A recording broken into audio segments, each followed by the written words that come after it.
choose to go to the moon in this decade and do the other things, not because they are easy, but because they are hard. Em julho de 1969, com o mundo inteiro segurando a respiração coletiva, a NASA atingiu uma meta que estava literalmente fora do mundo. Ela colocou os primeiros humanos na Lua.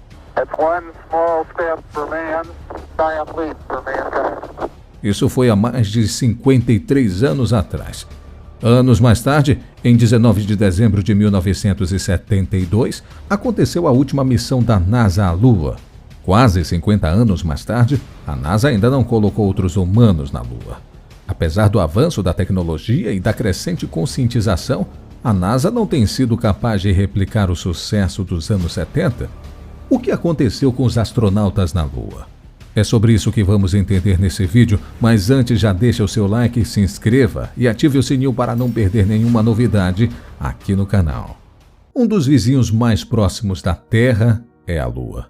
No entanto, como a distância é medida na escala cósmica, isso é cerca de 384.400 quilômetros.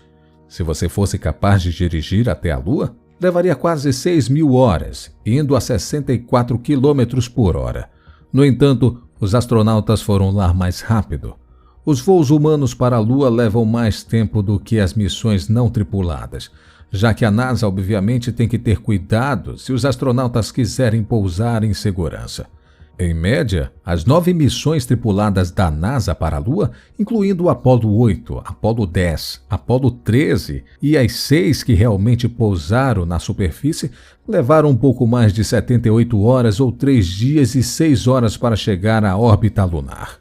A missão mais rápida foi a Apollo 8, que levou apenas 21 horas e 8 minutos, enquanto a Apollo 17 levou a mais longa, com um tempo de 3 dias, 14 horas e 41 minutos.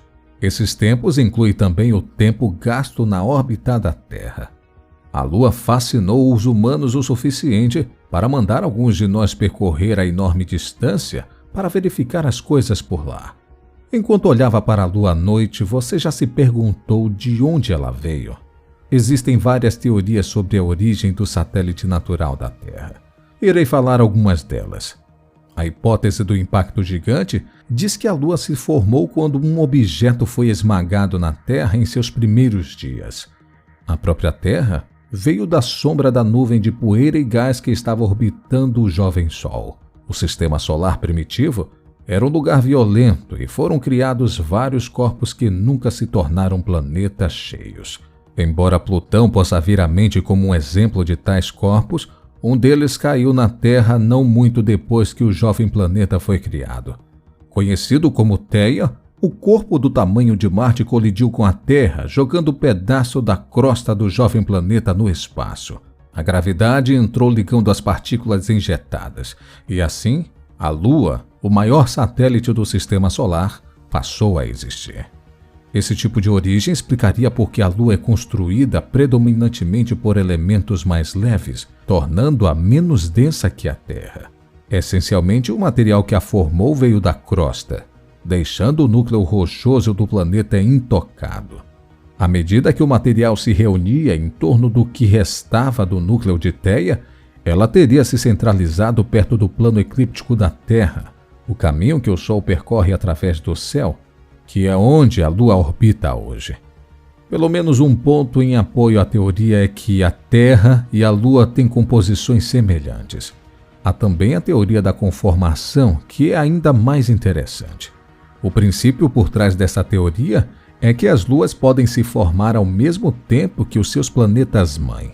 A gravidade teria feito com que os materiais do sistema solar inicial se juntassem ao mesmo tempo em que a Terra foi formada, a partir de partículas que se ligam entre si graças à gravidade.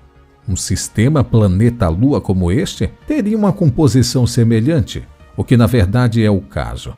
Independentemente de como a Lua surgiu no início dos anos 60, os Estados Unidos estavam interessados em enviar humanos para a Lua. O esforço começou formalmente quando o presidente John Kennedy fez um apelo para uma sessão especial conjunta com o Congresso no dia 25 de maio de 1961.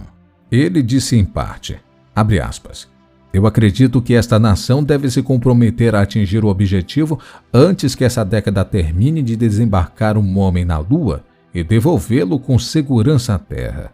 Fecha aspas. No entanto, a história das missões da NASA na Lua não estará completa sem a menção da corrida espacial envolvida a União Soviética e os Estados Unidos. Semanas antes do discurso de Kennedy, a Rússia havia lançado Yuri Gagarin ao espaço, em uma nave espacial que orbitava a Terra, conquistando o título de primeiro homem no espaço. Os Estados Unidos, como nação, não queriam ficar para trás.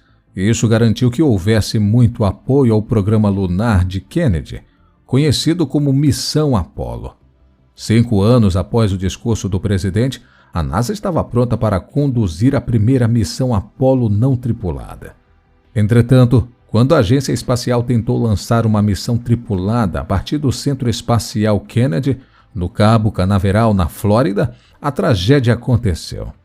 Um incêndio deflagrou e matou 3 astronautas. Mas esse contratempo não deteria uma nação determinada. 18 meses depois, Apollo 7, a primeira missão tripulada, orbitou com sucesso a Terra e testou a maioria dos sofisticados sistemas que levariam os astronautas até a Lua. Enquanto muitas pessoas se lembraram exatamente da missão Apollo, que aterrorizou astronautas na Lua pela primeira vez, a NASA realmente lançou uma missão tripulada que levou astronautas para o outro lado da Lua em março de 69, mas não houve nenhuma aterrissagem envolvida. Esta foi a missão Apollo 8. Em maio do mesmo ano, a NASA enviou 3 astronautas na Apollo 10 para orbitar a Lua, como uma corrida seca para o grande evento que viria 2 meses depois. Na manhã de 16 de julho de 1969, com o mundo inteiro assistindo, a missão Apollo 11 decolou do Centro Espacial Kennedy. A bordo estavam 2 astronautas que alcançariam fama global, Buzz Aldrin e Neil Armstrong, o comandante da missão. No entanto, havia outro astronauta cujo nome não ficou tão famoso. Michael Collins, de 39 anos. Após uma jornada de 76 horas, o Apollo 11 chegou à órbita lunar em 19 de julho. No dia seguinte, às 13 horas e 46 minutos, o módulo lunar Eagle, tripulado por Armstrong e Aldrin, separou-se do módulo de comando, onde Collins permaneceu. Ele não andaria na Lua, mas 2 horas depois, Eagle começou a sua descida para a superfície da Lua. Às 16 horas e 17 minutos, o módulo tocou a órbita sudoeste do Mar da Tranquilidade. Armstrong imediatamente transmitiu por rádio para o controle de missão em Houston, Texas, uma das mensagens mais famosas já recebidas. Abre aspas. A águia aterrissou. Fecha aspas. Às 22 horas e 39 minutos, 5 horas antes do horário original, Armstrong abriu a escotilha do módulo lunar enquanto ele descia a escada do módulo. Uma câmera de televisão acoplada à embarcação registrou seu progresso e transportou o sinal de volta à Terra, onde centenas de milhões assistiram com grande antecipação. Às 22 horas e 56 minutos, quando Armstrong saiu da escada e colocou seu pé na superfície da Lua, ele falou uma das citações mais famosas. Isto é um pequeno passo para um homem e um salto gigantesco para a humanidade. Aldrin juntou-se a ele na superfície da Lua 19 minutos depois, e juntos tiraram fotos do terreno da Lua e fixou uma bandeira americana. Em seguida fizeram alguns testes científicos simples no solo e depois um telefonema presidencial com o presidente Richard Nixon. À 1h11 no dia 21 de julho, ambos os astronautas haviam retornado e fechado a escotilha. Os 2 homens dormiram a noite na Lua antes de voltarem para o módulo de comando da Eagle. Eles pegaram amostras e voltaram para Collins, para a viagem de volta para casa, que tornou com o splash no Oceano Pacífico ao 12h50 da manhã de 22 de julho para as boas-vindas dos heróis. Aldrin e Armstrong se tornaram celebridades instantâneas. A NASA repetiu o pouso da Lua mais 5 vezes antes de voltar no dia 14 de dezembro de 72. No total, a NASA aterrissou 12 de pessoas no satélite da Terra. Os últimos humanos a caminhar na Lua foram Harrison Smith, Eugene Cernan, da missão Apollo 17. 20 missões da Apollo foram planejadas, mas as últimas 3 foram canceladas. Mas o que aconteceu? Por que não voltamos mais à Lua? A Lua pode parecer atraente no céu noturno, mas é uma armadilha mortal para qualquer um que se atreva a se aventurar por lá. Você pode ver fotos de astronautas do Apollo sorrindo e acenando para a câmera. No entanto, eles chegaram perto da morte mais vezes do que podiam contar. Na verdade, o presidente Nixon tinha um discurso preparado para o evento da morte dos astronautas. The men who went to the moon to explore in peace will stay on the moon to rest in peace. Você sabia que a NASA sentia que o maior risco de morte de Armstrong e Aldrin era de não serem capazes de saírem da Lua para voltar a Collins? Na verdade, a agência se preparou para tal possibilidade e foi mais doloroso do que você possa imaginar. Se eles não tivessem conseguido lançar, Armstrong e Aldrin teriam sido abandonados na Lua. O controle da missão teria fechado a comunicação. E os 2 homens teriam então 2 opções: ou morrer de fome ou cometer suicídio. O presidente Nixon teria então tido que ler o discurso da tragédia. Felizmente, o discurso tornou-se público apenas décadas depois. A superfície da Lua está coberta de crateras e rochas, tornando a aterrissagem mais arriscada. Antes do pouso de 1969, a NASA gastou bilhões de dólares desenvolvendo, lançando e entregando satélites na Lua para mapear sua superfície e ajudar os planejadores da missão a procurar possíveis locais de pouso da Apollo. Imagine como seria desastroso se o módulo lunar Apollo tivesse aterrissado em um solo muito macio e profundo. Entretanto, aterrissar o módulo lunar é a metade do problema. Mesmo antes de pousar, os astronautas e a NASA de volta à Terra têm que lidar com uma ameaça, regolito ou pó lunar. A Lua está coberta por esta fina camada superior de poeira lunar em forma de talco, que é de vários centímetros de profundidade em algumas regiões.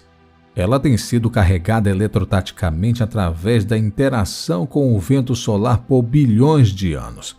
Lembre-se, a Lua não tem uma atmosfera protetora. O regolito é muito abrasivo e pegajoso. Ele entra em tudo, sujando trajes espaciais, veículos e sistemas muito rapidamente. Quando os astronautas se movimentam, eles levantam nuvens de regolito. Quando eles andam de bug, por exemplo, eles chutam mais regolitos para o ar. Projetar e testar sistemas que possam suportar o regolito da Lua é caro e tecnologicamente intensivo. Apenas projetar trajes espaciais que possam suportar os rigores do regolito e outros perigos está custando à NASA bilhões de dólares e anos de pesquisa. Até a luz do Sol tentará matá-lo na Lua. Fora que ainda há um período de 14 dias de luz solar e sem atmosfera. Você está completamente à sua mercê se sobreviver. Você vai lidar com mais de 14 dias de escuridão completa, onde algumas das temperaturas mais frias do universo vão tentar acabar com você. O outro problema com a NASA são os seus trabalhadores. A agência tem muitos indivíduos talentosos em sua folha de pagamento. O fato é que eles estão envelhecendo. Por exemplo, a idade média das pessoas no controle de missão do Apollo 13 era de 26 anos, e eles já tinham um monte de missões sob os seus cintos. Hoje, a média na Johnson Space Center da NASA é de quase 60 anos. Muito obrigado por ter assistido este vídeo até aqui. Deixe nos comentários a sua opinião sobre o tema. Deixe também o seu like e, se você gostou desse vídeo, se inscreva no canal e ative o sininho para receber as notificações de todos os novos vídeos. Vou ficar por aqui e até o próximo vídeo.